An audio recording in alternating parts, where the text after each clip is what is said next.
Welcome to the final chapter of our heptalogy, Mystery of the Greats. Vincent van Gogh. Genius or madman? Let's find out. He was never an easy man. He didn't fit expectations, nor the frames, nor the norms of his time. The world saw him as strange, withdrawn, too sensitive for his own good. He spoke too honestly, felt too deeply, and saw the world too vividly for anyone to truly understand him. Pause. He died alone, never knowing that one day his paintings would be worth more than royal palaces. Today we call him a genius, but in his lifetime they called him a madman. Pause. Close your eyes. Imagine a man who never sought fame, but only a way to stay alive. Through color, through light, through pain.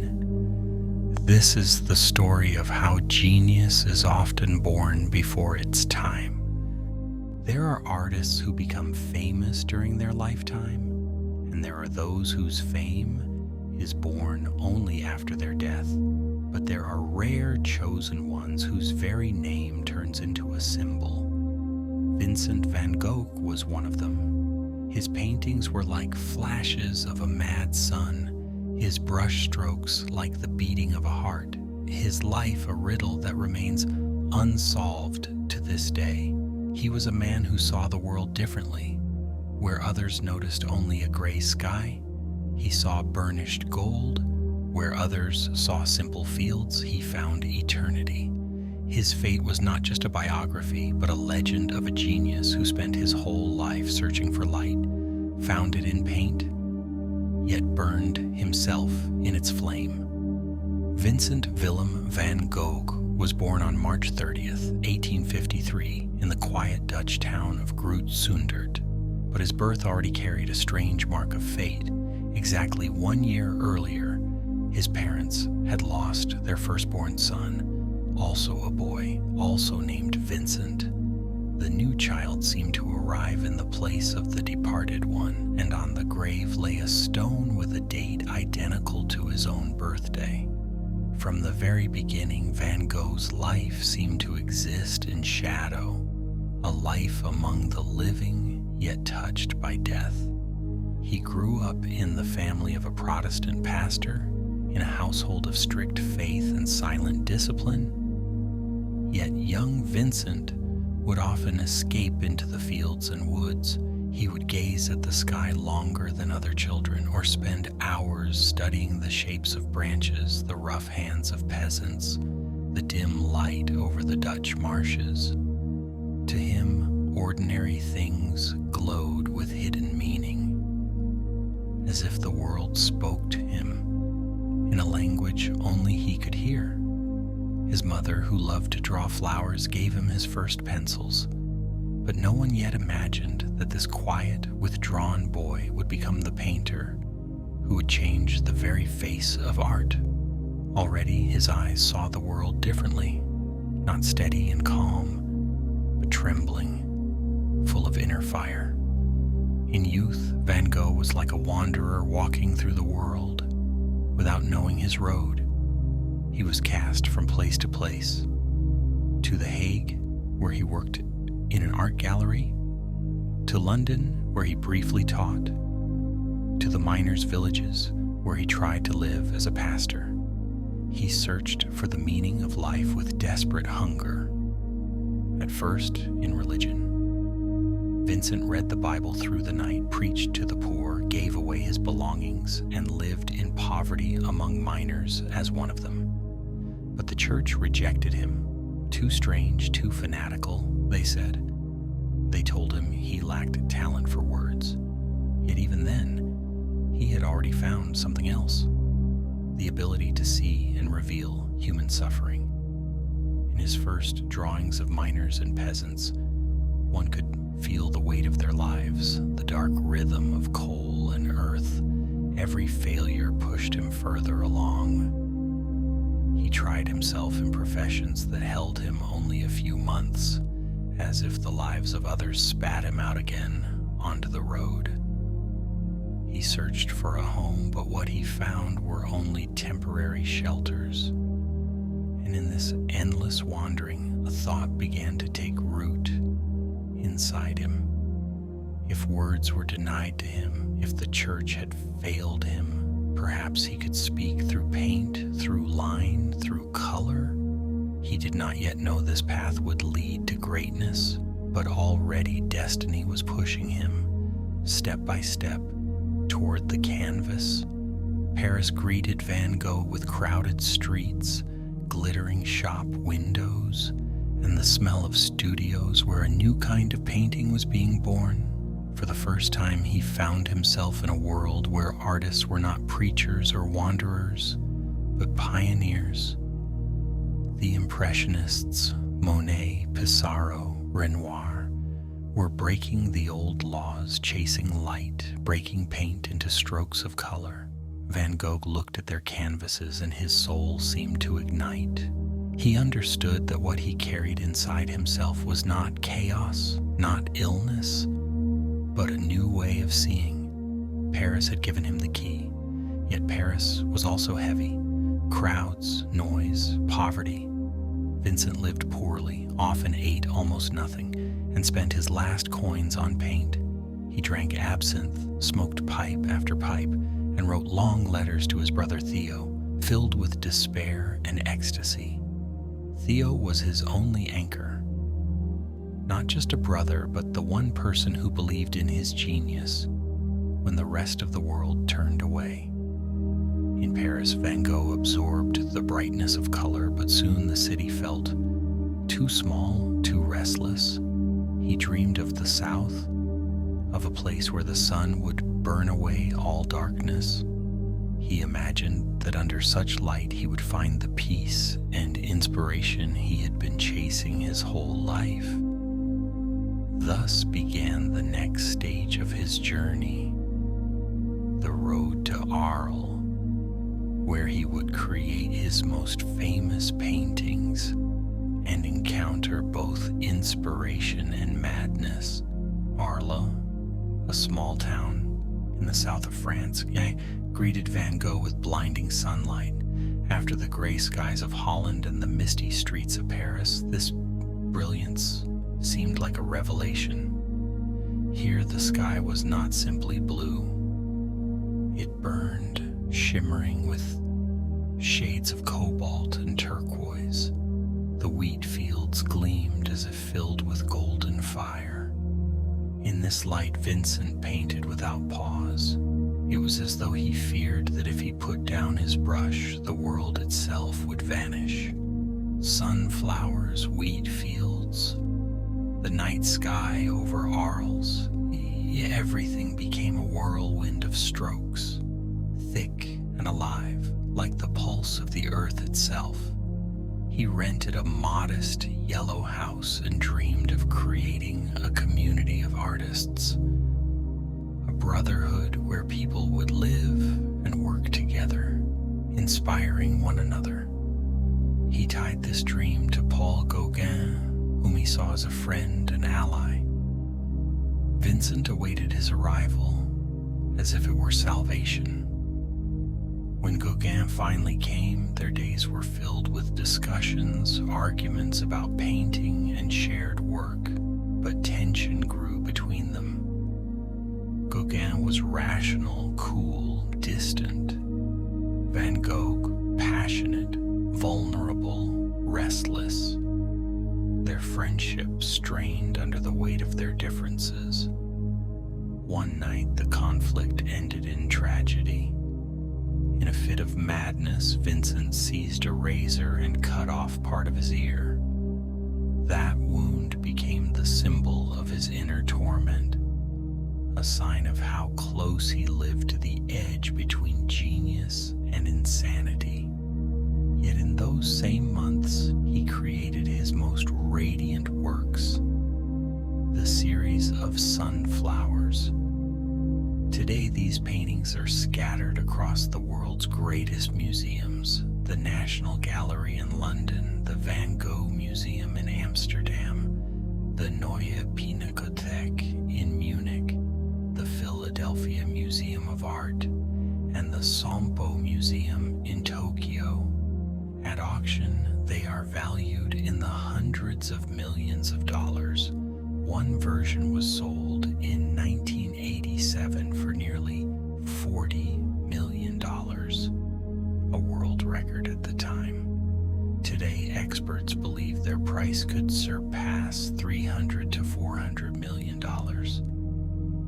Those flowers, once painted in a small southern house, became a universal symbol of light and life. In them, Van Gogh captured not despair but joy, a fleeting burst of sun that has shone on forever. After the tragedy in Arles, Van Gogh was sent to the psychiatric asylum of Saint-Rémy. Behind its high walls, he found himself face to face with his demons. At times he fell into attacks, hearing voices, losing control, sinking into abysses of fear. But in moments of clarity, he painted. And there, within those walls, he created his greatest miracle, the Starry Night. From the barred window of his room, he saw the world not as silence, but as a living universe. The stars in his painting do not simply shine, they whirl in spirals, reaching toward each other in an endless dance. The moon burns like a golden torch, and below, the dark village lies asleep under this vast cosmos. His brush strokes are not calm lines, but waves, as if painting the breath of the universe. Each star pulses, each stroke trembles, as though the world itself is woven of energy. The canvas resembles not what the eye sees, but what the soul feels. The storm inside the artist mixed with the stillness of night. Where others saw only the ordinary sky, Van Gogh saw infinity. Today, the Starry Night is housed in the Museum of Modern Art in New York, MoMA. It is one of the most famous works in the history of art, and it is unsellable, a priceless treasure. Yet art experts believe that if it were ever to appear at auction, its price could exceed $1 billion. In Saint-Rémy, he also painted olive groves, cypress trees, wheat fields, all alive, moving, vibrating with inner fire. He worked with desperate urgency, as if racing against time, but the illness never let him go. He lived on the edge of two abysses. On one side, the light he gave the world through his canvases.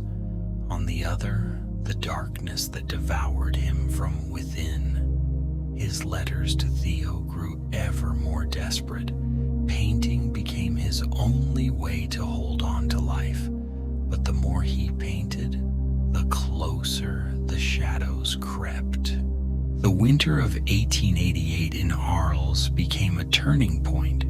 The Yellow House was Van Gogh's dream of a southern studio, an atelier of the South, where artists would live and work side by side.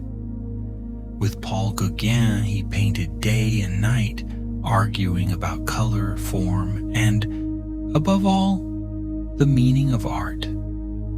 But under the thin surface of their creative union, tension was growing. Gauguin was cold, strategic, and rational. Vincent was fire, intuition, and pain. Poverty, sleepless nights, absinthe, and loneliness only tightened the knot further. On December 23, 1888, the quarrel exploded. Gauguin announced that he was leaving. For Vincent, it was like a death sentence to his dream. He followed him into the street, razor in hand. Gauguin turned sharply, and Vincent froze. Gauguin left, and night fell over Arles. Back in the Yellow House, Van Gogh looked into the mirror.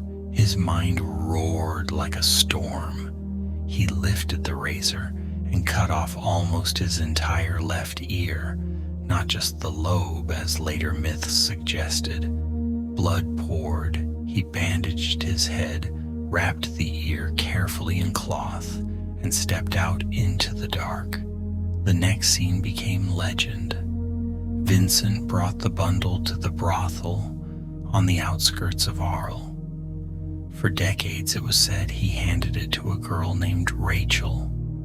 Later research points instead to Gabrielle Berlatier, a young maid connected to the house. To her, he spoke just 2 words: "Take care of this." Then he disappeared. In the morning, he was found in his bed, covered in blood. Panic spread. He was taken to the Arles Hospital Hôtel Dieu, where doctors, among them young Dr. Felix Ray, saved his life.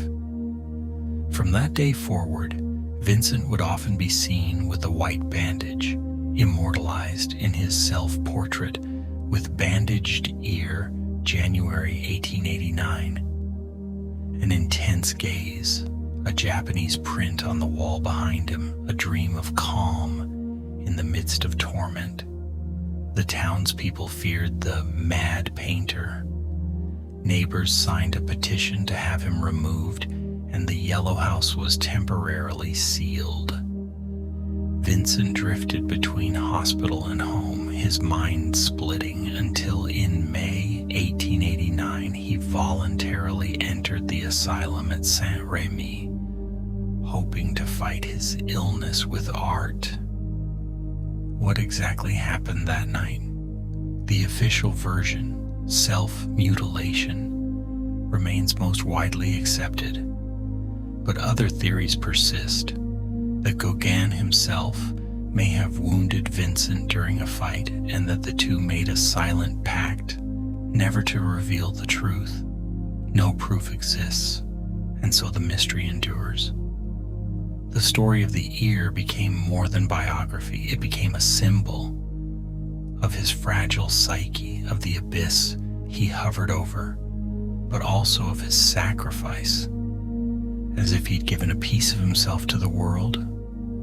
If Van Gogh's canvases were his cry in color, then his letters to Theo were his quiet confession. From 1872 to 1890, he wrote his younger brother more than 600 letters, and within them lies everything: doubts, triumphs, despair, dreams. Theo was more than a brother. He was Vincent's only ally, patron, and confidant. The one man who believed in his genius when the rest of the world dismissed him as a madman. Theo sent him money, paints, and words of comfort. Without him, much of Vincent's art might never have been created. In these letters, Van Gogh poured out the way he saw the world. He compared the night sky to black velvet with golden points shining upon it. He wrote that painting should be like a gospel that common people can read. He admitted to weakness and loneliness, but just as quickly insisted he could not stop painting. For painting is my breath. The letters chart his transformation, from the dark, earthy tones of the Potato Eaters to the blazing yellows of Arles. The pages capture both his artistic theories and his daily survival. Requests for cobalt or canvas, accounts of hunger and illness, alongside lyrical passages about wheat, cypresses, or the faces of workers. Often he enclosed sketches, tiny ink drawings of future masterpieces: sunflowers, his bedroom, the Langlois Bridge. These small images are like whispers of his vision, sent to Theo before the canvases themselves were born. The relationship between the brothers was not just practical, but deeply spiritual. Theo was the witness to whom Vincent could confess his fears, and from whom he received the strength to continue. Through the letters, Vincent spoke not only of art, but of faith, loneliness, and his endless search for light. After their deaths, it was Theo's widow, Johanna, who preserved these letters. By publishing them, she revealed to the world the intimate voice behind the swirling colors. Thanks to her, we see Van Gogh not only as a tormented genius, but as a disciplined, thoughtful, deeply human artist.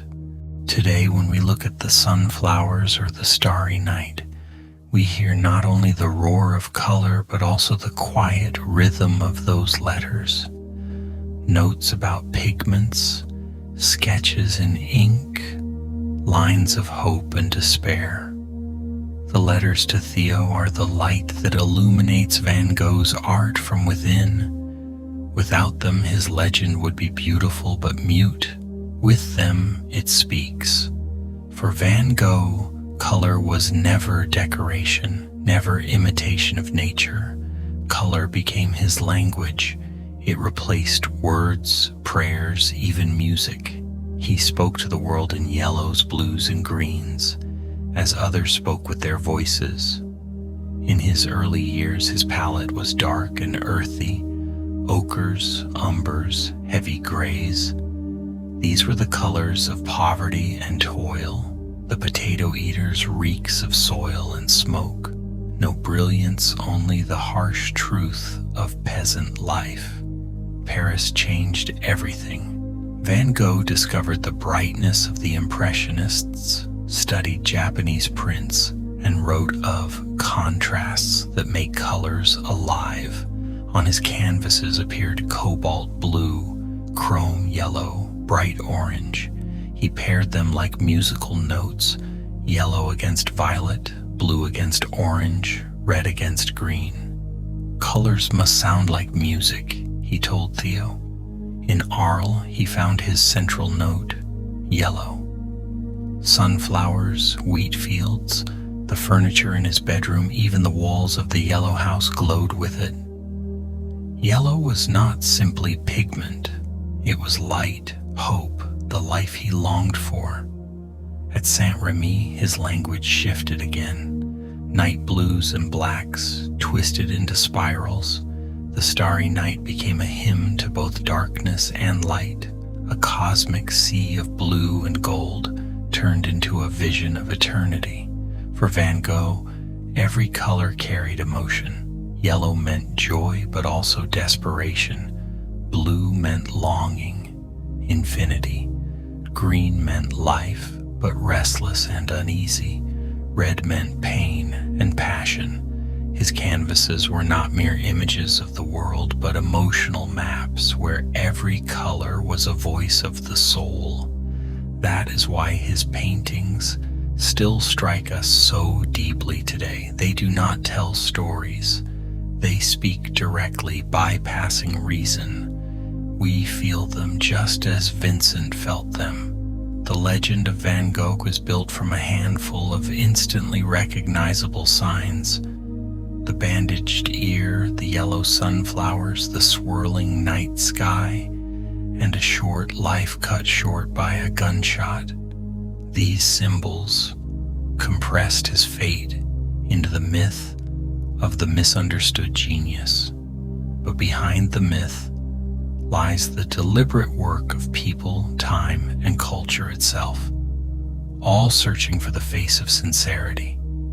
After Vincent's death and Theo's own passing only 6 months later, it was Johanna Bonger, Theo's widow, who held the key to his legacy. Quiet yet determined, she gathered his paintings and letters, organized the archive, and carefully exhibited and lent them. She sold only sparingly, strategically ensuring that Van Gogh's name spread ever wider. Thanks to her, his letters were seen not merely as documents of daily life, but as a second half of his art, a voice explaining why yellow must shine like the sun and the night must breathe. In the early 20th century, his art was discovered by those eager to break rules. Parisian dealers, German expressionists, critics chronicling the new art. To the fauves and expressionists, Van Gogh proved that one could speak entirely through color without bowing to the Academy. Thick strokes, violent contrasts, raw emotion. His canvases became proof that the subjective was not weakness but power. Gradually, the myth grew through details repeated like incantations. The bandaged ear became a symbol of sacrifice. The Starry Night, a vision of hope painted at the brink of despair. The sunflowers, an emblem of the golden ideal he sought. His life story unfolded as a dramatic arc: the dark northern years, the revelation of Paris, the southern sun, the fall, the starry hymn, the tragic finale. A tale so vivid was bound to be retold. By the mid-20th century, mass culture embraced him. The film Lust for Life fixed the image of the passionate, lonely painter. Songs, novels, plays, and later, countless posters and reproductions brought Van Gogh into homes worldwide. With the rise of museums and blockbuster exhibitions, he became not only a figure of scholarly catalogs, but a personal experience for millions. Standing before the sunflowers or the Starry Night felt less like a lesson and more like an encounter. But the legend has its shadows. The romanticization of suffering birthed a dangerous myth that great art is created because of illness. Van Gogh's letters and discipline tell a different story. His work was created in spite of it. Through daily labor, close observation, precise technique, a carefully built palette, and harsh economy. He was not a madman at the easel, but an artist who meticulously chose canvas size, ground, pigment, and composition, and only then let color erupt. And yet the legend also became a language of empathy. In the second half of the 20th century, Van Gogh came to be seen as someone who lived with psychological vulnerability and transformed it not into silence, but into expression. He became a patron saint of sincerity in art, proof that one could speak directly without smoothing the edges. Today we live inside this myth. Van Gogh-esque is not just a style of brushstroke. It is a way of looking honest to the point of pain, to the point of joy, to the blinding yellow, to the night where the stars truly move. His immortality was woven of three threads: relentless labor in life, Johanna Bonger's wise posthumous care, and culture's readiness to accept that the truth of emotion matters more than polished resemblance.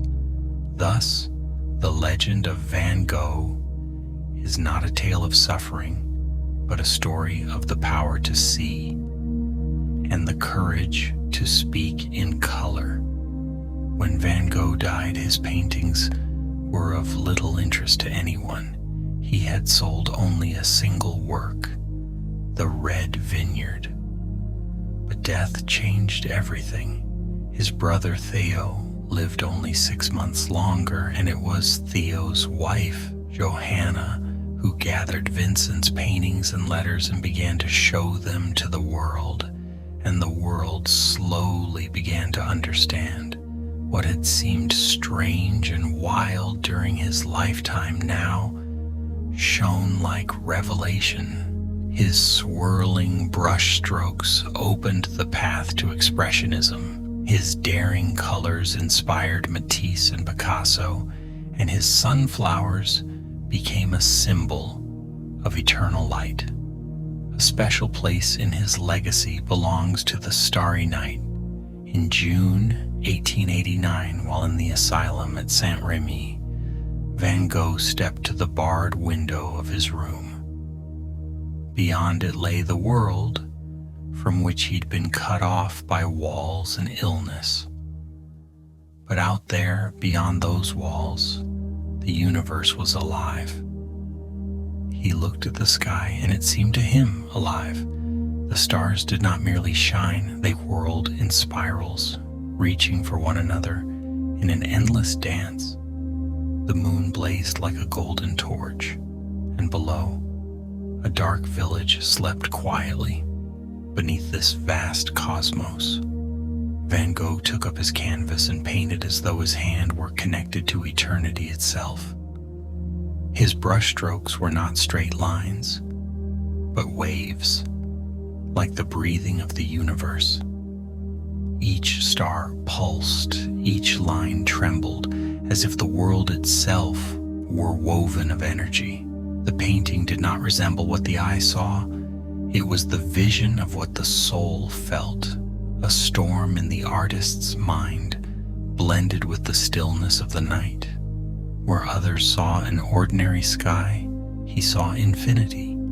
The Starry Night became his personal universe, both luminous and unsettling. It was born of pain and solitude, yet it turned into a symbol of hope. For even in madness he managed to show darkness is not the end. Within it, stars still burn. Today the painting is housed in the Museum of Modern Art, MoMA, in New York. It is one of the museum's most treasured works. People travel from across the world to see it. It cannot be sold. It is considered a priceless treasure. Yet art experts are certain if the Starry Night were ever to appear at auction, its price could exceed $1 billion. Today, Van Gogh's canvases are worth millions, displayed in the greatest museums, and his name is known even to those far removed from art. But their true value lies elsewhere. He became the very image of the artist martyr, the man who gave his life for art, leaving behind not just paintings but an entire universe. His words about eternal sadness were transformed into eternal light. For wherever Van Gogh once was, there will always be light, even if it is born out of darkness.